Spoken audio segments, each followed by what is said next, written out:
Oh, David, one thing, I don't want to talk about this, but one thing that really distracts me is food. I eat when I'm stressed, I eat when I'm happy, I eat when I'm... Wait. So your traction... So remember, he told us that distraction is the opposite of traction. That's very new for me. When I'm trying to get work done, I'm like, you know what? I could have 2 cookies, no big deal. And then afterward, I regret it. It's like the story of my life. Well, it doesn't show that you're a cookie eater, but anyway. Oh, well, yeah, I'm still young, I guess, And then our next guest... No big deal. He is the founder of Salsa God. I guess that makes him the Salsa God. Yeah, exactly. Yeah. While he's getting situated, why don't we respond to this recent question posted by Eater. Should restaurants charge for chips and salsa? Okay, so if you want it free, it's probably not going to be good. If you want a better product, it's probably going to cost. Maybe they should have free chips and salsa and then the upgrade chips and salsa. Yeah. And there we go. We make everyone happy. And also it depends on where in the world you go. I mean, it's free in just Mexico, about every round in fly. Mexico. You can't charge, but maybe. But Chipotle charges. Yeah. There you go. And let's welcome Danny Mayans. Welcome to the show. Thank you very much. Thank you for having me. I love the skull, Dia de los Muertos, huh? Yes. So that's one of our sort of identifying characteristics of the brand is the sugar skull. The sugar skull. I'm going to throw the same question to you.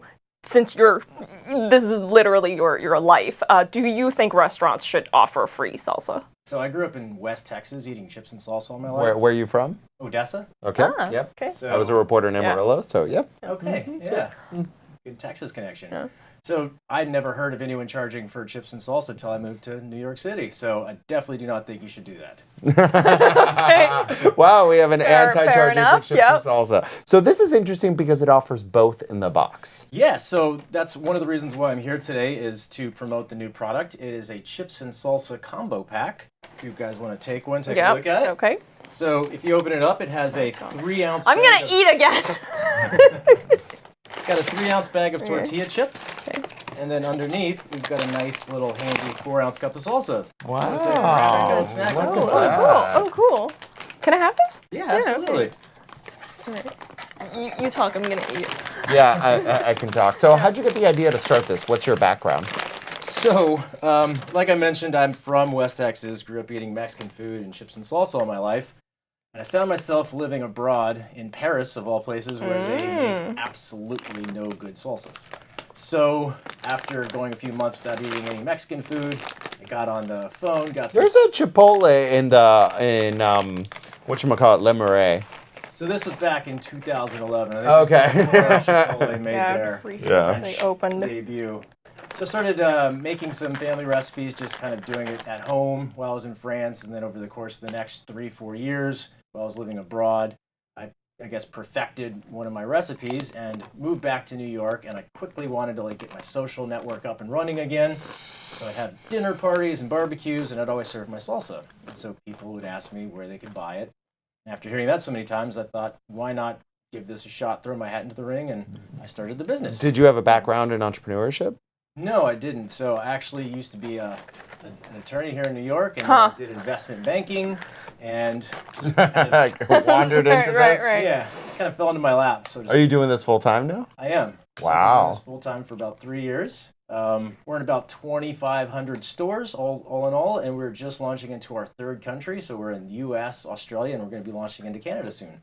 Wow. Yeah. I feel salsa is widely accepted in the U.S. It's like a staple in many restaurants. In Australia, I'm not really sure. I've been to Australia, but I've never seen, I didn't look for it, but I didn't see any I'm sure they don't have a lot good of options, Mexican restaurants in Australia. So it's actually Mexican food globally is becoming more and more of a trend. Mm-hmm. When I was in Australia this past September, I actually ate at maybe 2 or 3 different Mexican restaurants. Their concept of salsa is much different than ours. They like it really, really chunky with almost no liquid.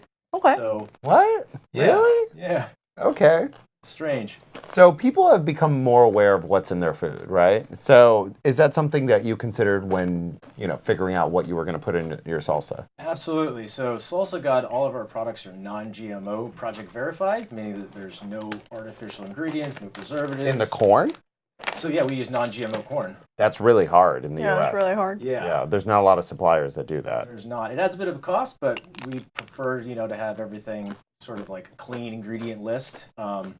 So we also use lime juice instead of vinegar to give it a fresher flavor, but we definitely looked at our ingredients. And That's how they do it in Mexico, though. Lime juice instead of vinegar. Yes, Yeah. correct. Absolutely. Yeah. Have you thought of doing blue chips? Because that would be such a good marketing.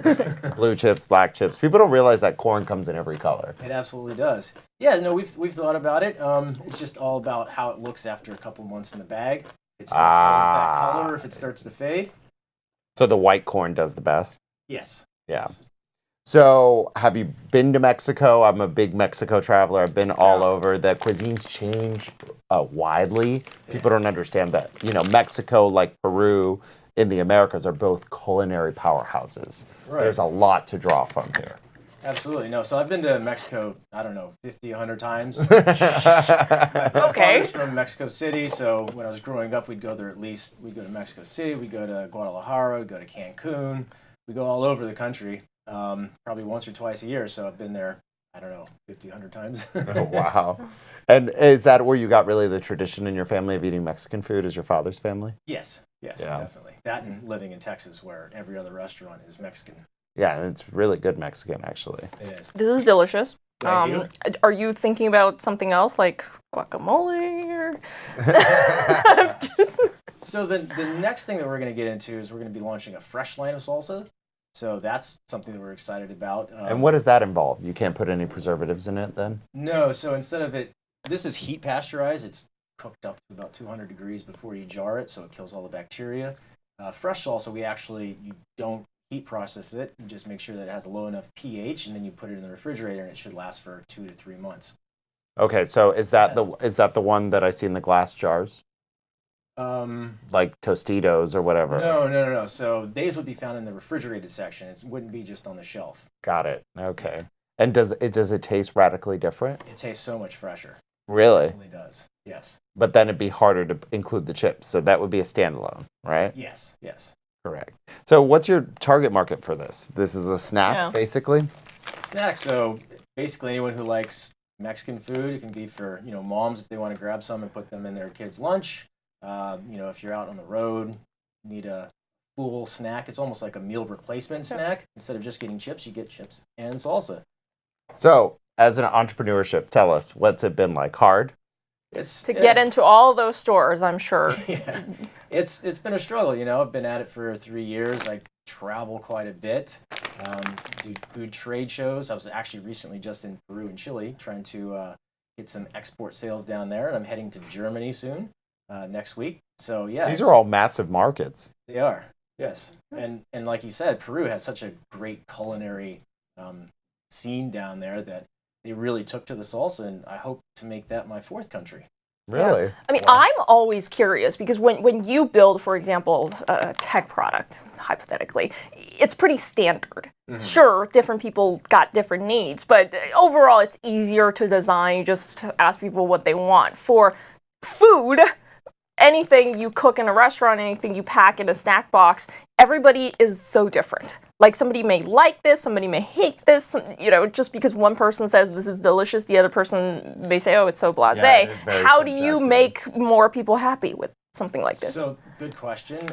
One thing that I do is I never liked onions, so except for this one, most of my salsas do not have onions. And then I have a range of different flavors. So I have salsa verde in both medium and hot. I'm just releasing a new salsa called sriracha salsa. That's big. Yeah. Yeah, that's more of an Asian flavor. Yeah. Mm-hmm. So we just, use different flavors, different ingredients, different types, different heat levels to sort of like reach as many people as we can. And there's always going to be people that just won't like it. They have their own favorite brand or their own preferences, but, try to appeal to as many people as possible. Okay, so you just do it through variety. Take your pick. Through variety and also like what I like. Okay.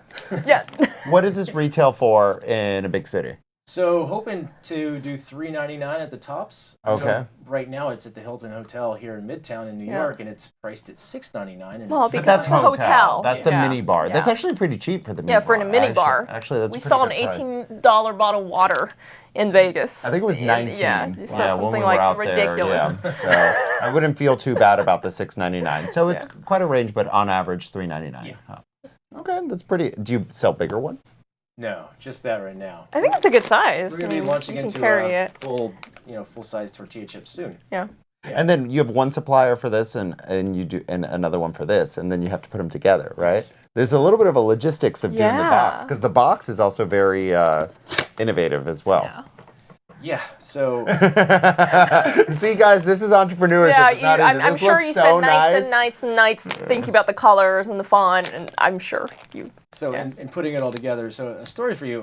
When I was launching the product for the Summer Fancy Food Show, I was flying out to Vegas to help the tortilla chip manufacturer assemble the kit with the salsa cup and put it all together.